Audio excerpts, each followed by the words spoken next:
Hey y'all, it's me, Dr. Samina Rahman, Gyno Girl. I'm super excited today to have you guys with me on another podcast of Gyno Girl Presents Sex, Drugs, and Hormones. Today I have my good friend and colleague that's joining us, and we're going to talk about fertility and PCOS and all your questions that you may have around that. It's Dr. Roohi Jeelani. She is an amazing reproductive endocrinologist and infertility specialist, double board certified in OBGYN and that REI as well. She practices in Chicago currently and works under Kind Body, which is a nationally. And so she works and hones her skills in fertility, but she also is a huge patient advocate. I'm sure many of you know her from her Instagram and her social media platforms, which are probably, I don't know, upwards of like probably close to 1 million people following her at any given time on any platform. And, she speaks openly about her own journeys and is really, I find, we collaborate a lot. We send each other patients in Chicago a lot. And I always tell my patients, like, if anyone will give you hope, it's Dr. Jeelani. So I want to send you to her. Thank you. So a lot of people in the fertility world. So thank you, Dr. Jeelani. Oh, and your full bio will be in the show notes. So, and how to get in touch with her.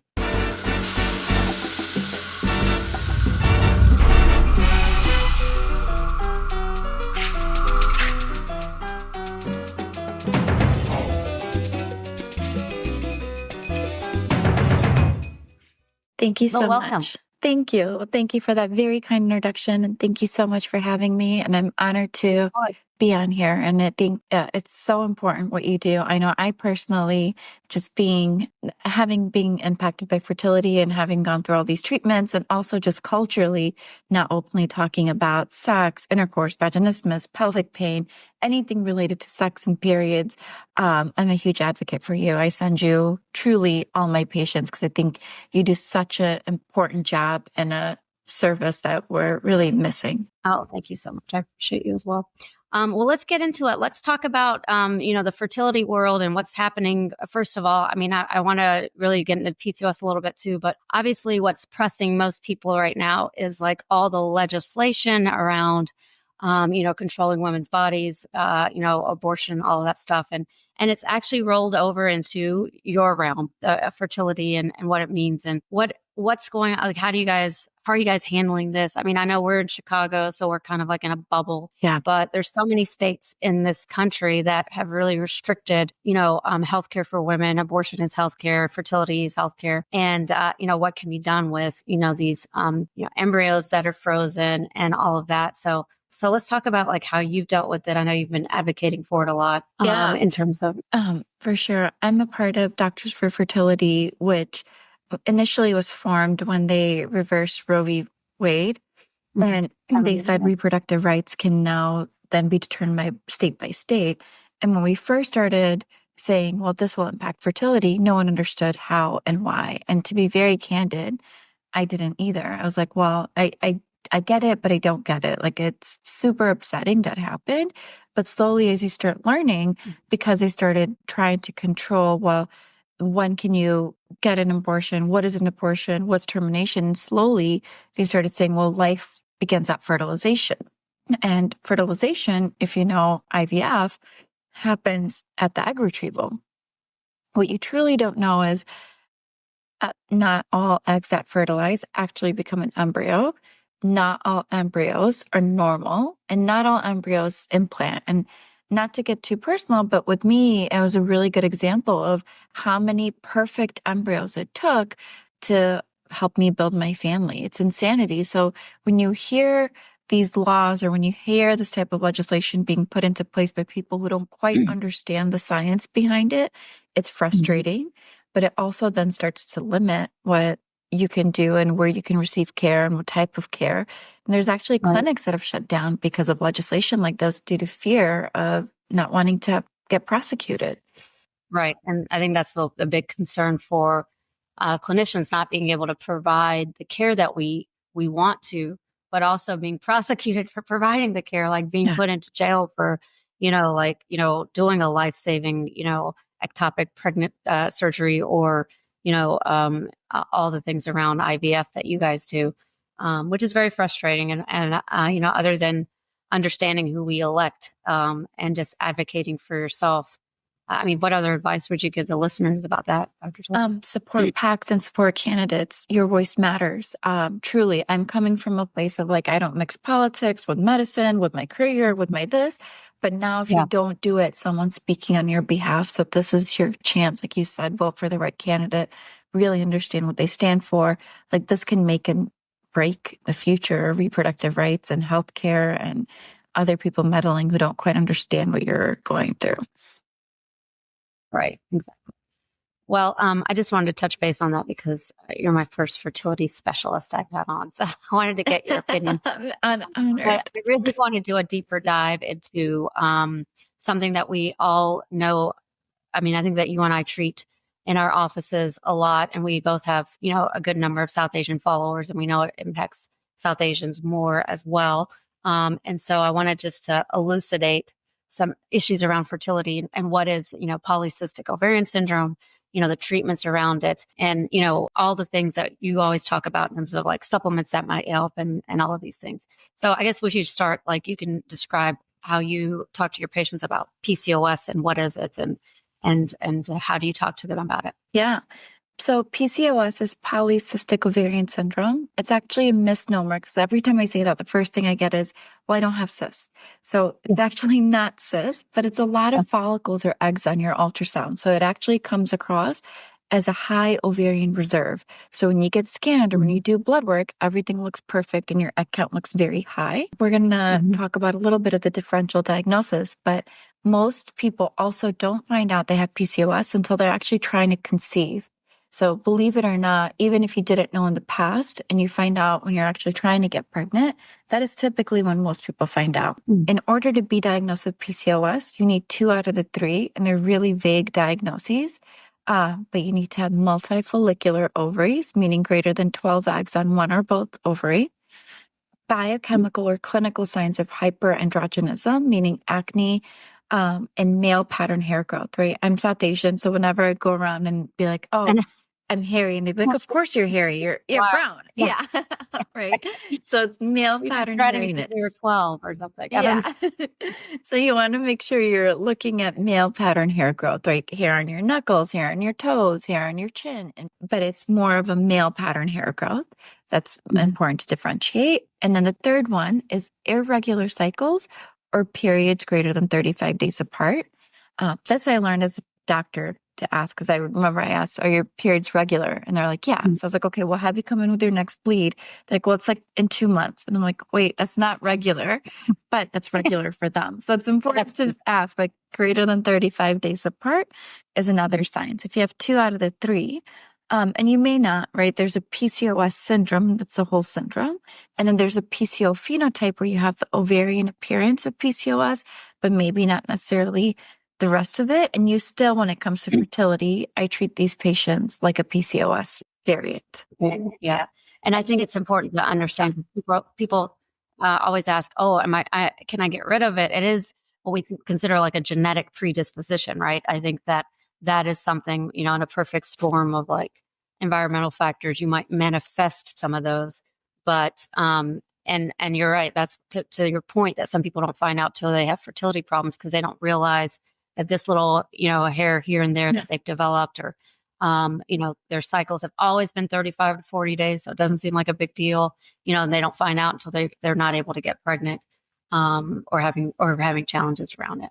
But I think that, you know, that's something I always emphasize to patients. It's that it's not something that you'll necessarily get rid of, but you can control with, you know, different techniques, whether it's diet, exercise modification, you know, medications and all that. Yeah, for sure. It's, I was misdiagnosed, and I was diagnosed correctly when I was younger. But then when I was trying to conceive, after I kept failing letrozole and Clomid, the REs were like, well, you were misdiagnosed. You're actually not PCOS because you don't look like a PCOS. And then I would get so frustrated because my whole life here, I thought I was PCOS, and I am, but it's just not all PCOS look the same. They don't present the same way.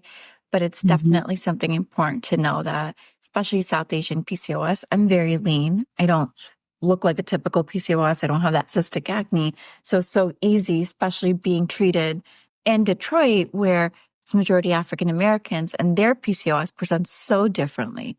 So it's constantly like, well, you don't look like this PCOS patient, so you must not have it. Right. Yeah. And I think, to the point of South Asians, I think the statistic is we're like a quarter of the world population, but like 67% of the world, diabetes, heart disease, all of that stuff. So we carry a heavy burden of metabolic dysfunction. And, most of us know somebody that had a heart attack and died before the age of 50. So I think we carry such a load of metabolic dysfunction that I think that's why I think it's like 1 in 4, I think, Yeah. is South Asian PCOS. And to your point, it doesn't always mean that, the classic stereotype that we probably learned way back in the day when PCOS was really, initially talked about as sort of someone that suffers from obesity, and they have, facial hair. They might have, this acanthosis in the back of their neck. They might have, facial hair loss, maybe male pattern balding. But it's really that phenotype that people still assume is. And so oftentimes we'll have doctors dispute me on a patient that that I think has PCOS because they meet the criteria, but they're super thin like you, Yeah. no, can't be the case. No, 100%. Like PCOS presents really differently, especially in South Asians. And it's super important to actually understand the diagnostic criteria to know when to advocate for yourself. Cause I had to do that. And it was sad because I was a patient and doctor. And then I already had the diagnosis, but then was constantly being told I didn't fit that because I kept failing what worked. And not all PCOS present the same, and not all of them will respond the same, and not all of them will get pregnant the same. So just because you have PCOS doesn't mean you may or may not need fertility treatment. And then in my head, also, this kind of really messed with my head because I was like, oh yeah, I'm going to take letrozole and it'll work because that's the only problem, that I need to restore ovulation. But you're right, like exactly what you said. There's a whole syndrome associated with. There's a metabolic component. There's a health. There's a lifestyle. There's so many factors that go into it. Right, exactly. And I think, that's where some patients get, this delayed diagnosis, or, they may not, even be told about it for the longest time. And, there's a high, it's Mental Health Awareness Month right now in May. I don't know when this is going to air, but, there's a huge burden of depression and anxiety among PCOS patients as well because of, I think, all the factors associated with it. And so I think it's important to really look at each individual as a whole, right? And what they're experiencing, what they're going through. So do you ever true. see like that the blood level that you're talking about that's elevated a lot of times at PCOS is the anti-Müllerian hormone?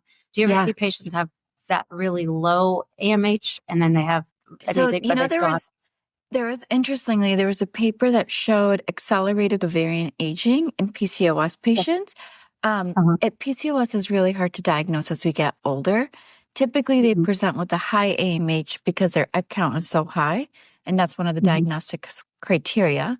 But if you're older and then you present to a fertility doctor, sometimes it can be harder to diagnose PCOS because your egg count may not necessarily be as high. And it's not necessarily diminished reserve unless they've had intervention. And in Europe and in India and South Asia, they actually still do ovarian drilling, where they try to get rid of a lot of the eggs on the surface to restore ovulation. So in those patients, sometimes you do see a lower reserve, but not naturally. You shouldn't see the natural decline. Right. Okay. Well, let's talk about fertility testing for a second, because, I often get patients come in like they're 28, 30, or maybe 33 years old. And I just want to get my fertility checked because I need to know if I should get going right away, or if I should, I'm okay to wait a while. I can tell you my spiel, but I want to hear what your spiel is when you get patients. Obviously I don't do fertility treatments in my office, but I get a lot of patients that ask me about fertility treatment and evaluation. Yeah. Well, I really do appreciate what you do. I think you tee them up perfectly for me. And I think that's important also, how they segue from their gynecologist to a fertility doctor, because fertility is scary. And I think you do such a good job of preparing them and transitioning them to me. That's one of the things in my journey. It was, you fail, now you have to go to the doctor without really understanding, what's my workup, what's different, what can they do, what can you do? And I think as a provider, the gynecologist, like you are my go-to, right? Like as a patient, like I trust you, I go to you, I don't want to leave you. So I think that was important. And I think I'm super grateful that you do that because your patients are mentally prepared because it is mentally and emotionally tolling. My spiel is if you had unprotected intercourse under 35 for a year and you're not pregnant, that means you fall in that subfertility category. And it's important to differentiate because a lot of my patients always start with, well, we weren't really trying, right? And I always say, well, what does that mean to you? And they're like, oh, well, we didn't really use tests and I didn't, use ovulation predictor kits and blah, blah, blah. And I have to undo that and say, well, that's actually trying even though you're not trying, because without trying, if you're not using any barrier, withdrawal, or anything, 80% of couples after 1 year of unprotected intercourse should be pregnant. So that's one. If you're over 35, it's 6 months, not because your fertility dropped, but because your quality drops. So your take-home baby rate after 35 drops. So you want to be quicker to start seeking treatment or intervention. And at 40, you want to seek care even before you start trying because most of your eggs will be abnormal than normal. So if you're 40 and you're thinking about building a family or starting a family, seek out help. You don't have to stop trying to seek out help. You can do both tandemly. And if you're pregnant, wonderful. That's what we want. But if you're not pregnant, at least you're teed up to get going. And what do you tell them about, the blood test that they'll come bring you? Like, oh, I did an at-home AMH or, an at-home FSH on day 3 or whatever, or my doctor did this and she said it was fine. So I figured like my fertility was fine. I always tell patients a snapshot in time and, it's like, really, I always talk about how you guys use it in fertility land, right? Like it's used to see how you might respond to these medications. But I'd like to hear what you kind of You're 100% right. It's an assessment of the now, your time step of the now. It doesn't indicate whether you're fertile or infertile. It helps us gauge your quantity and your quality in that moment. Remember, 1/3 of infertility is unexplained. So you could have perfectly normal egg, sperm tubes, and you can still be infertile because there's an underlying physiology or pathology that we don't quite understand. So just because they're good doesn't mean they're actually good. These are just markers of if we were to do IVF or egg freezing or treatment, what do these numbers help us gauge treatment options? Awesome. Okay. Well, let's go back to the PCOS question and how, how you guide patients in PCOS. Do you, there's all the questions about, should I be on metformin? Should I use inositol? Should I, what should I be doing to optimize for my fertility? I'm only 25, but I want to get pregnant when I'm, 28, that kind of stuff. Like, what do you tell patients, to how to optimize their fertility when they have PCOS, and what may you use when you're actually treating them? Yeah. So to optimize your fertility, it's you want to look at your body as a whole. So lifestyle, Mediterranean diet's the best for fertility. PCOS, you want to be lower on the glycemic index, not complete keto, but something that's manageable, sustainable, long-term.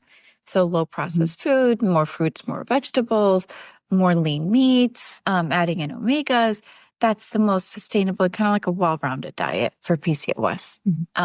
I'm a big believer in supplements. I know not everyone is, but I added in something called an acetal. And acetal really helps with egg quality. It works through an insulin mechanism. So it's an insulin sensitizer. And a lot of PCOS patients tend to have insulin resistance, which the short way to test for it is hemoglobin A1C. So we say, well, if your A1C is fine, you may not have it, but that's actually not true. The true way to check it is to check your response to glucose. So you're supposed to actually do a 75-gram glucose load and check your fasting insulin to post-load ratio and then treat with metformin. Because it takes such a long time to do and most REs or even endocrinologists don't do it, we use hemoglobin A1C as a surrogate marker or your overall health. And so you tell them, and then, so what diet you talked about, maybe, and obviously incorporating exercise and that capacity. And inositol, where do you fall on, with metformin? You will start it on patients with, obviously I started on most of my PCOS patients if they are struggling with visceral fat or, especially if their hemoglobin A1C is elevated.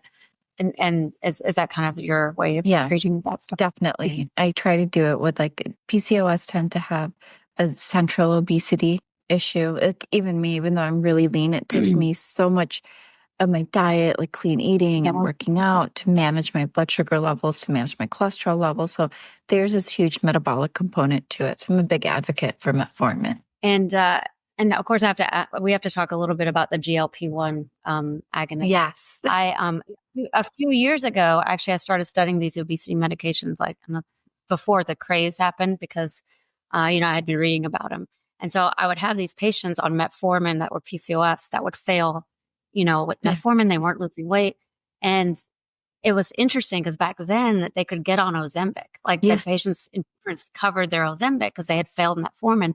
So it's like you had PCOS, you failed metformin, you weren't a diabetic, you could get these medications, and they responded so well. Like, it was amazing. And then, of course, when, the stock and supply has been diminished, and, everyone's trying to use these medications now because they are great drugs.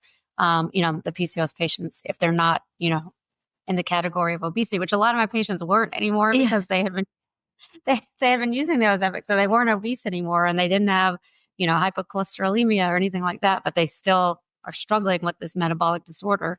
That was the one, downer for me. It was like, now they can't even get it. But how do you feel about those medications when it comes to, fertility and PCOS? And of course, I talked about Ozempic babies I remember there was some article about that. But so I think a lot of people didn't realize. So being overweight doesn't cause you to be infertile. Most patients who are PCOS are also obese, and they're infertile because they don't ovulate. One of the pathophysiology behind that is the insulin resistance and high testosterone and estrogen levels.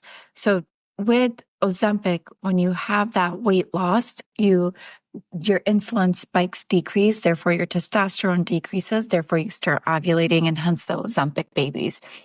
So when you look at textbook first line of treatment for PCOS, it's actually diet and weight loss. So does it work in everybody? No. But does it work in a PCOS patient? Yes.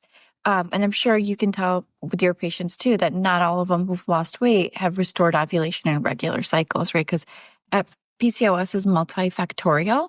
So like for me, it wasn't the weight component. It was just my inside metabolic health overall. So even when I was trying to get pregnant and stay pregnant, my doctor would always be like, you don't want to lose weight because you're so lean, but you have this metabolic syndrome that if you actually do control your spikes of your blood sugars, it will prevent you from miscarrying. So it's complicated, not as easy as lose weight, you'll get pregnant. But yeah, with Ozempic, it can happen in some patients. And I personally think it's a great drug. I also say it's very new, so you don't know long-term side effects. This is not something that you want to use without adjusting and modifying your eating and your diet and your lifestyle. So you want to do them tandemly. So I think looking at when you intervene with Ozempic and how you maintain that. It's also not safe in pregnancy, and it's not safe in fertility. So when you're taking Ozempic and you're trying to pursue fertility treatment, we can't give you anesthesia. So your last injection has to stop 2 weeks before anesthesia. And then there's a 6-week washout period before you actually get pregnant. Good. Okay. So that's my next questions. All right. Awesome. Well, I mean, as a patient who's kind of gone through all of this, like you and I have been patients for different things. And so, we have an idea. We're in the medical system. We know how to navigate the healthcare system, right? So I think, for us, it was hard, but it's like, it's much harder for someone who has no idea how to navigate the healthcare system. And we all know the healthcare system's flawed on so many levels. But what kind of information would you want the listeners to hear about in terms of, the best way to advocate for yourself, the best way to get the help you need, the best way to navigate the system? I hear a lot from when I have patients that come from other fertility centers, not yours, that they feel like they're just like on a mill, like I'm on a mill, and I'm just a number over there. And I think that the truth is, some of the big centers do become, sort of like, you're on an algorithm, and, it's very algorithmic. And so some people feel detached from the people treating them. So I guess my question is twofold. One is, how do you combat that in your own practice? And number two, like, what advice do you kind of give, the people listening about navigating their own healthcare and how to best advocate for yourself? Yeah. I always tell my patients that educate yourself. I know this is really it's overwhelming to say the least. But really educate yourself. Like there's all these channels, social media, there's these amazing podcasts like yours, there's resources. So really find yourself that buddy or that group, or really to learn about your body and learn about the questions to ask. So when you sit in front of that doctor, you know the right things. In a perfect world, you shouldn't have to do that, and you wouldn't have to do that. And you really do want to, not to say don't trust your doctor, but really, not have to push. But there's difficult cases. I was talking to somebody yesterday and saying 80% of fertility cases fit in this bread and butter. So that cookie cutter approach is fine. You'll get the baby. But 20% of cases are very difficult where they don't fit in that box. And that's when you really have to be like, okay, wait a minute, let's step back. Like, what do I have to learn? What do I have to ask? What should I be doing? They don't fit that standard. And I, unfortunately, was in that 20% where it became really frustrating. I also always say never be shy to seek a second opinion. Like we all as doctors want what's best for you. We want you to get pregnant. We want you to build your family. We want you to learn about your bodies. And you do such a great job of educating and knowing that there's other options out there. Like I had to seek lots of second opinions before when I had my son. I wanted to know, am I doing the right thing? Is there anything else I'm missing? And you're a fertility doctor in this. So so everyone else should be feeling reassured that like every one of us, that experience issues within even our own specialty, we've all had to struggle with trying to figure it out, but it's okay to get the help you need to ask the questions and to seek advocacy through, even other people. 100%. Oh, one other question I was going to ask you, because people ask me this all the time. Like when they're choosing a center to go to, like, are there statistically things they can look for? Like, this center has a higher rate of, IVF success or, that kind of thing. Like, is that something that like when someone's trying to choose a center and they're like, obviously I refer to you guys, but like there might be some other patients listening who's primary gynecologist or primary care providers, don't, give them, don't have a connected with. So how would they look for that?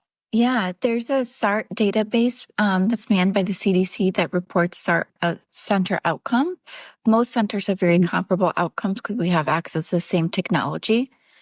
So for me, the biggest thing is success set aside, because most centers have to follow these guidelines. And most centers, we've standardized care so much that most are anywhere from 50 to 70% success based off of euploid embryos, your age, and your health. Really look for such an intimate process. Doctors that you're comfortable with, clinic that you feel comfortable with, that you're not stressed, that moves at your pace, that's answering your questions.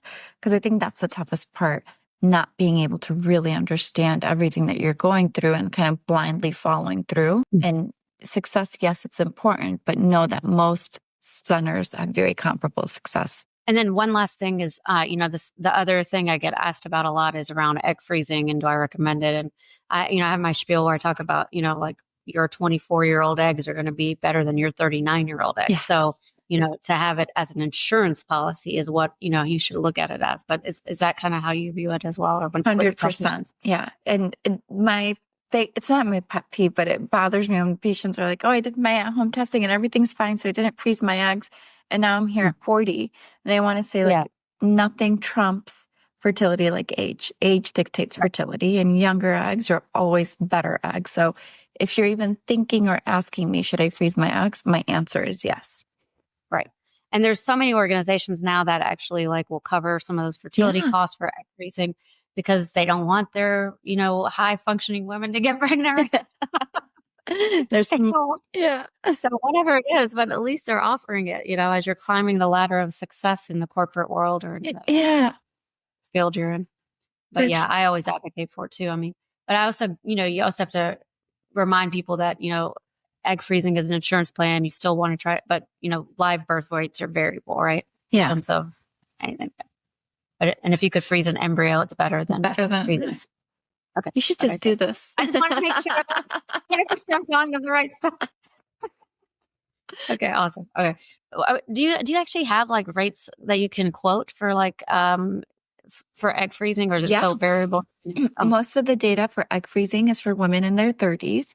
You need 15 to 20 eggs in your early 30s for an 80% chance of one live birth. When you hit your 40s, you need 40 frozen eggs for, yeah, Wow. for one baby. So if you look at most centers, they don't do egg freezing for women over 40 because that means a lot of cycles. And not to say women aren't committed to do that, but it's hard to swallow, right? To say, hey, you need to do this like X number of times. Do you want to just quickly walk someone through what it looks like to get egg freezing? Yeah. Like just so that Egg freezing is not a bad process. It actually doesn't take months. That's the first question I get. Like, I don't have months to give to this. It's a 10 to 12 day process. So because you're not implanting, it's cycle independent. You can travel short trip throughout it and you just have to take your meds with you, but you can't go out of country or be gone. So you start your injections, for example, today. You come in for monitoring, which is blood work and ultrasound every third or fourth day. So it's about 5 appointments.